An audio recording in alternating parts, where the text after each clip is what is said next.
how do you think people can know that what they're actually experiencing or identify what they're experiencing or hearing or seeing it's actually online or cyber harassment? One, it is very important for us to share these stories, have them out. It is very important for organizations like Hugnet, like Barefoot Law, to continue speaking about these issues, create awareness. Having these conversations is very important, and documenting them so that people are able to understand what exactly online gender-based violence is. And then also try as much as possible while you use the internet to be very vigilant.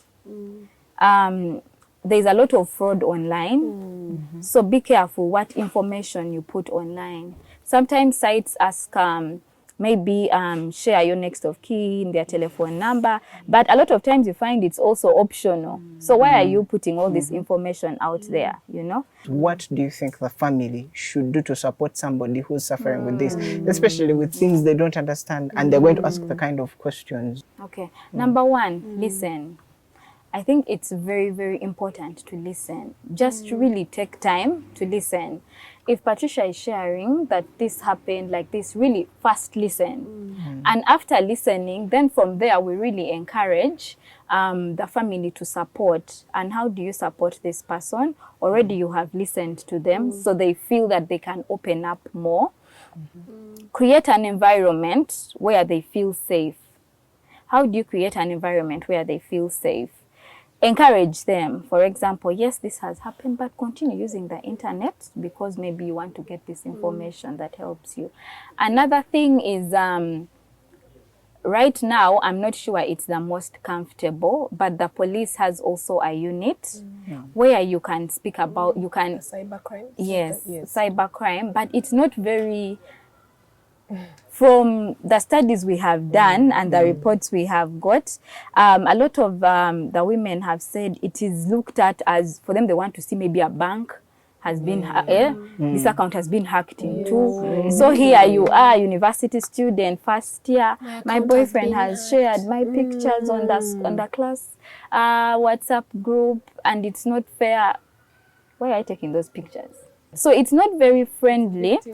Yes, but also there is the GBV desk. It is the one that first, I think that's where they should first go. It's the one that would maybe understand it in a general picture, and later it could push it on to that stage. Yes, but also sometimes it gets frustrating. But if you have probably a family member and maybe you've gone the three of you, at least you have some support compared to a situation where you go alone, like Judith had, you go, after that they are arresting you. Then also, thankfully, Woognet has a toll-free line where victims, or even if you just have questions on online gender-based violence, you can call this toll-free number. As much as men and men are able to express themselves online, also women have the right to express themselves online as well as offline, because they're too tied to one another.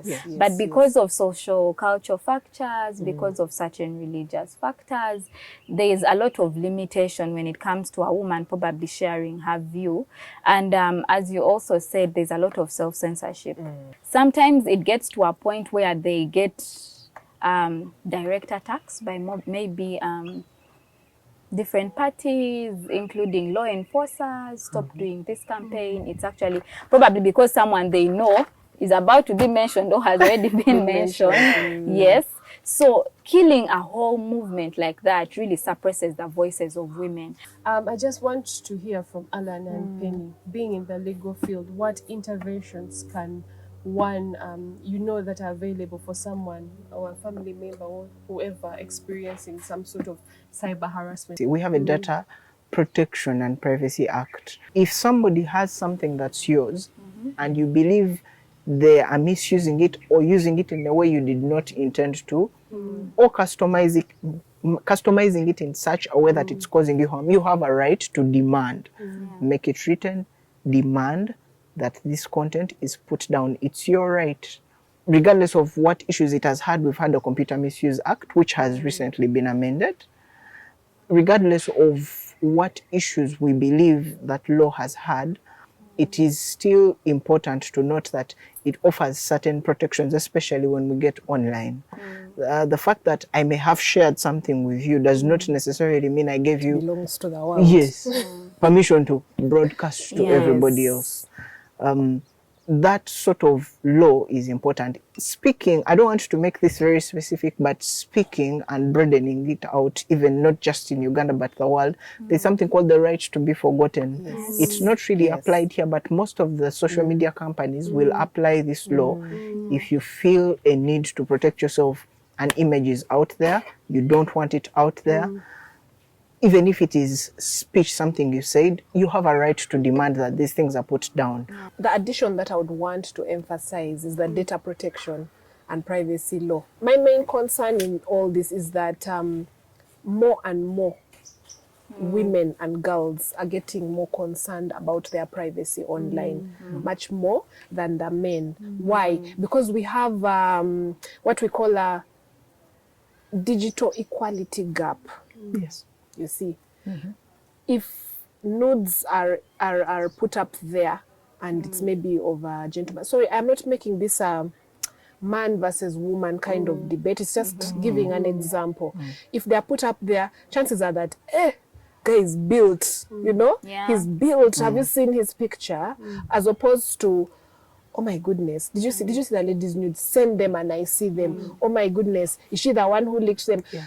We're not looking at why can't the reaction to the first picture be the same as the reaction to the other? Social construction. Exactly, Yes, social yes. construction. So it's important that we not only look at the individual rights themselves, but also look at it as a whole. As a community, based on also the theme, let's unite to bridge this this gap in the digital, sector. And because of that, we can ensure that we promote digital skills. How do we do that? Promote the digital skills. And I think Barefoot Law, alongside Women of Uganda Network, on a number of projects that I think even during the COVID-19 period, Women of Uganda Network, alongside Barefoot Law and our other partners, were able to go around Uganda and just sensitize the leaders and the people who deal with the women, the children and the men to promote digital skills, legal skills, and also ICT education for the women and girls. Now that alone is what is going to ensure that we unite and move towards a positive front when it comes to data protection of the girls and the women who are the most affected. Thank you so much.